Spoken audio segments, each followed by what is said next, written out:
কাটতে হবে।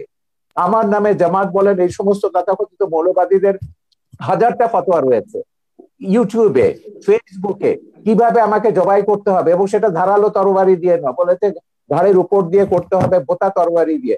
রমনা বটমূলে যখন বোমা হামলা করা হয়েছিল তখন আমরা দেখেছি দায় দেওয়া হয়েছিল মাদ্রাসা ছাত্রদের, কিন্তু রমনা বটমূলে বোমা হামলার 1 ঘন্টা পরই আমরা দেখেছি বামপন্থী কিছু সংগঠন ব্যানার নিয়ে আলেম ওলামার বিরুদ্ধে মিছিল বের করেছে। তারা কি করে জানতো যে 1 ঘন্টা আগে রমনা বটমূলে বোমা হামলা হবে?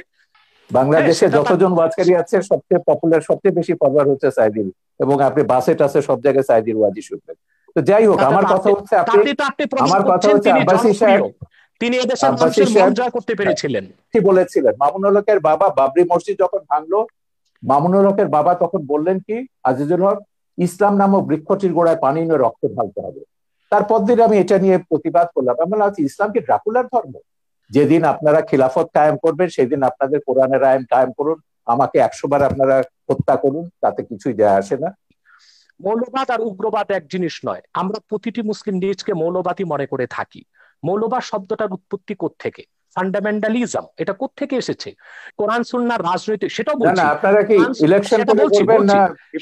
সেটা বলছি আমি।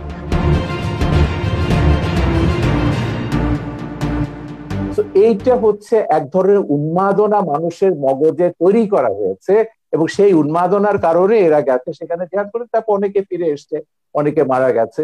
কিন্তু এই যে উন্মাদনাটা আপনি তৈরি করে দিচ্ছেন সারা পৃথিবীর তরুণ সম্প্রদায়ের মধ্যে, আজকে তো ইন্টারনেটের প্রযুক্তির কারণে আপনি এইগুলো, এই উন্মাদনা, আমার কথা হচ্ছে খুব পরিষ্কার, আপনি শান্তিপূর্ণভাবে আপনার ধর্ম প্রচার করুন, পালন করুন। কেন একজনকে বাধ্য করবেন? কেন বলবেন সে ধর্ম ছেড়ে চলে গেছে তাকে গলা কাটতে হবে?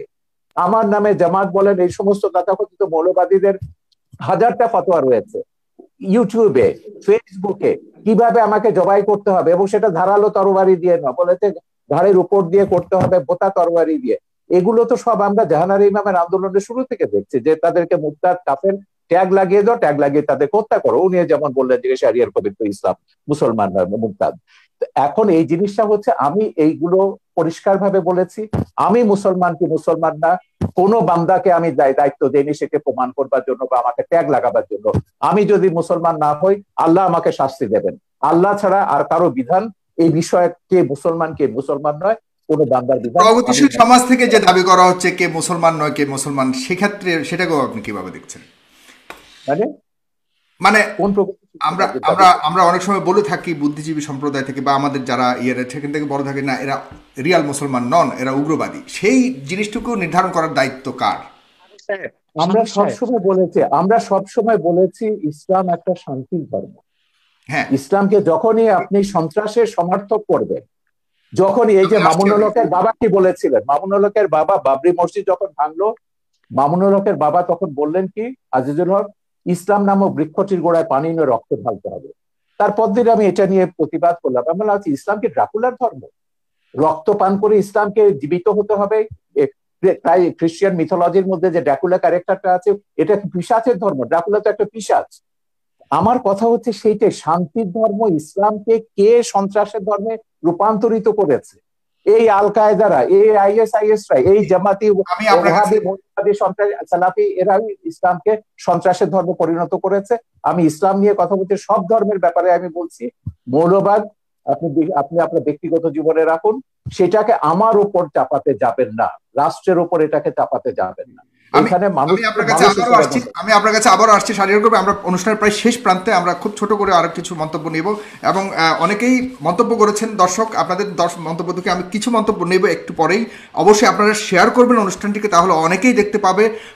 আইএস নিয়ে কথা হয়েছে, আইএস নিয়ে এই মাত্র ডক্টর শাহরিয়ার কবির কথা তুলেছেন। সেখানে অসংখ্য মুসলমান হত্যা করা হয়েছে, জনাব ডক্টর এনায়েতুল্লাহ আব্বাসী।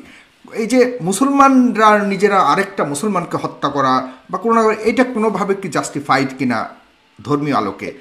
ধন্যবাদ সাগর আপনাকে। কিন্তু শাহরিয়ার কবির সাহেবের একটি প্রশ্নের উত্তর দিয়েই কথাটি শুরু করা উচিত মনে করছি। তিনি বলেছেন কে মুসলিম কে অমুসলিম এই অথরিটি একমাত্র আল্লাহ তাআলার। আমি তাকে তাৎক্ষণিক প্রশ্ন করছি, এবং উত্তরটি তিনি তার ফ্লোর যখন পাবেন তখন দিবেন, যে কোন ব্যক্তি যদি বাংলাদেশের স্বাধীনতা সার্বভৌমত্বকে অস্বীকার করে, সংবিধান অনুযায়ী সে লোকটি রাষ্ট্রদ্রোহী, এবং রাষ্ট্রদ্রোহী হিসেবে তার শাস্তি হবে। কিন্তু সংবিধানে সেই রাষ্ট্রদ্রোহীর নাম লেখা থাকার প্রয়োজন নেই। ঠিক সেভাবে কে কাফের, কে মমিন, কে মুসলিম, কে অমুসলিম, তা আল্লাহ কর্তৃক প্রেরিত সংবিধান কোরআন কারীমের মধ্যে স্পষ্ট করে দেওয়া হয়েছে। অতএব কোরআন কারীমের বিধান অনুযায়ী উলামায়ে কেরাম কে কাফের সেটা বলেন, কে মুসলিম সেটা বলেন। এটা একটি স্পষ্ট বিষয়। খুবই স্থূল চিন্তার, সূক্ষ্ম চিন্তার প্রয়োজন নেই, স্থূল চিন্তাধারীও কথাটি বুঝতে পারে।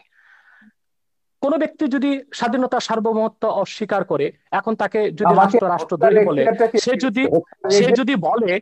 যদি বলে যে সংবিধান সাথে সাথে আমরা নিতে পারি, আমরা শাহরিয়ার কবির কিছু জিজ্ঞাসা করতে চাচ্ছি, আপনি যদি নেন তাহলে আপনার কথা বলতে সুবিধা হবে। আমি একটু শেষ করছি, আবার শুনবো।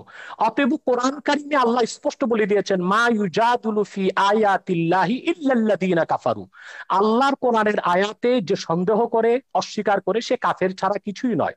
এখন কোরআন কারীমের 6666 খানা আয়াতের কোন একটি আয়াতকে কেউ যদি অস্বীকার করে, আল্লাহর সিদ্ধান্ত অনুযায়ী আমি তাকে কাফের বলবো। তাকে যে কাফের বলবে না, সেও কাফের হয়ে যাবে। তবে তার শাস্তি কি হবে সেটাও কোরআন নির্ধারণ করে দিয়েছে, হাদিস নির্ধারণ করে দিয়েছে। দ্বিতীয় যে কথা তিনি বলেছেন আইএস এর কথা, জিহাদের কথা, সবচেয়ে আফসোসের বিষয়, জিহাদ সম্পর্কে ইসলাম কি বলে আমাদের ধারণাটা মোটেও নেই। আইএস কে আমরা প্রকৃত মুসলিম তো মনেও করি না। সেটা কি মুসলমান দায়ী? আইএস এর প্রতিটি অস্ত্রের গায়ে লেখা ছিল, অস্ত্রের গায়ে, it is the property of United state of America. Is এর অস্ত্রগুলো আমেরিকার দেওয়া। ইসলাম ও মুসলমানের চিরশত্রু আমেরিকা জিহাদ করার জন্য আইএস কে অস্ত্র দিবে কেন? তাতে তো বোঝা যায় দাল মে কুছ কালা হয়, কালা হয়। সন্ত্রাস ছড়িয়ে তার দায়ভার ইসলামের উপর দেওয়ার একটি নিউ কনজারভেটিভ ইহুদি খ্রিস্টানদের রক্ষণশীল সমাজের একটি অপচেষ্টা ছাড়া আর কিছু নয়। কিন্তু সবচেয়ে বড় কথা হচ্ছে, যারা অস্ত্র হাতে মধ্যপ্রাচ্যে জিহাদ করছে তাদেরকে আমরা সন্ত্রাসী বললাম, কিন্তু সেই সন্ত্রাস তৈরির পিছনে যারা ক্ষেত্র প্রস্তুত করলো তাদেরকে আমরা অপবাদ দিচ্ছি না কেন? আমেরিকা ইরাকে হামলা করেছে, অজুহাত ছিল সেখানে কেমিক্যাল উইপন আছে, রাসায়নিক অস্ত্র আছে। একটি স্বাধীন সার্বভৌম দেশকে তছনছ করে দিল, মাটির সাথে মিশিয়ে দিল। কিন্তু তদন্তে দেখা গেল এক ফোঁটা কেমিক্যাল উইপন সেখানে পাওয়া যায়নি। এখন সেখানে ইরাকের মুসলমানরা যদি তাদের স্বাধীনতা সার্বভৌমত্বের জন্য, তাদের অধিকারকে রক্ষার জন্য অস্ত্র হাতে তুলে নেয়, সেই জিহাদ সন্ত্রাস হয়ে যাবে? এতটা অযৌক্তিক অবিচার কোনো মানুষ তো মেনে নিতে পারে না। ফিলিস্তিনে মুসলমান বসবাস করতে আজকে পারছে না, ইসরায়েলি সন্ত্রাসীদের কারণে বাইতুল মুকাদ্দাসে মুসলমান নামাজ পড়তে পারছে না। সেখানে মুসলমান যদি তার অধিকারকে সংরক্ষণ করার জন্য, অধিকারকে আদায় করার জন্য অস্ত্র হাতে তুলে নেয়, সেটা সন্ত্রাস হয়ে যাবে। সারা বিশ্বব্যাপী জাতিসংঘের তত্ত্বাবধানে সন্ত্রাসকে ছড়ানো হচ্ছে। বাংলাদেশের বিষয়ে বলা হচ্ছে কওমি মাদ্রাসার ছাত্ররা সন্ত্রাস করে, অথচ জেএমবি যখন বাংলাদেশে সিরিজ বোমা হামলা করেছে, কওমি মাদ্রাসাগুলো মাঠে ঘাটে আন্দোলন করেছে সন্ত্রাসের বিরুদ্ধে। হাটহাজারী থেকে আহমদ শফি সাহেব তখন মহাপরিচালক ছিলেন, তিনি স্পষ্ট করে ব্যাখ্যা দিয়েছিলেন নিরপরাধ মানুষকে বোমা মেরে হত্যা করা ইসলাম সমর্থন করে না। সে দায়টা কওমি মাদ্রাসা কেন দিবে? এদেশের মাদ্রাসাগুলো কেন দিবে? বরং পিছনে কারা জড়িত ছিল তারাই দায়ী হবে বলে আমরা বিশ্বাস করি। রমনা বটমূলে যখন বোমা হামলা করা হয়েছিল, তখন আমরা দেখেছি দায় দেওয়া হয়েছিল মাদ্রাসা ছাত্রদের। কিন্তু রমনা বটমূলে বোমা হামলার 1 ঘন্টা পরই আমরা দেখেছি বামপন্থী কিছু সংগঠন ব্যানার নিয়ে আলেম ওলামার বিরুদ্ধে মিছিল বের করেছে। তারা কি করে জানতো যে 1 ঘন্টা আগে রমনা বটমূলে বোমা হামলা হবে? নিশ্চয় ঘটনাটির সাথে তারা জড়িত ছিল। সন্ত্রাসী কর্মকাণ্ড করে দায় তারা আলেম ওলামা পীর মাশায়েখের উপর দেওয়ার চেষ্টা করেছে। আলেম ওলামা পীর মাশায়েখদের ইমেজকে, সম্মানকে ক্ষুণ্ণ করার জন্য এবং বাংলাদেশে যেন ইসলামের রাজনৈতিক উত্থান না ঘটে সেটা ঠেকাবার জন্য।